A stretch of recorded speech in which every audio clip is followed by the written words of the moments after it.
موږ به اوسه پورې د ګلظفر باغي ته وایي چې ته بد وایې. ګلظفر باغي به فرمایل که تا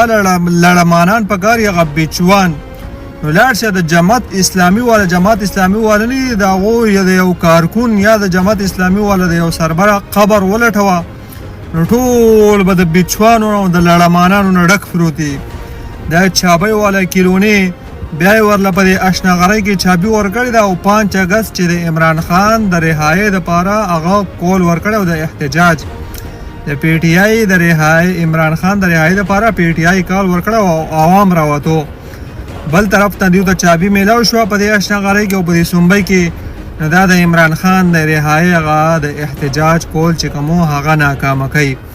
نو ګلظفر باغي ستا هغه الفاظ چې کوم دي دا د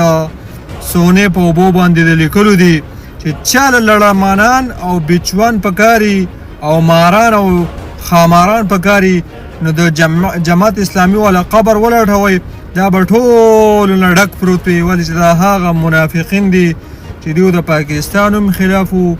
دوی د خاورې هم خلاف دي دا هغه دلالان دي د چابۍ والا کیلونې دله بیا په دې سنبۍ کې چابي ورکړې ده او دا هغه بې غیرته ده چې په کراچۍ کې الیکشن وګټو په اوس ټس زور یې نه واخیست او بلاول دلی ورکو او دا د هغه دلاګانو د لاندې اوس پروت دی دلا بې غیرته خپل تپوس وکړه ځان باندې د نوم اخلي حافظ د حافظ د دې نوم نه مې نفرت دی د خپله حافظ هم خو د حافظانو نه مې نفرت دی.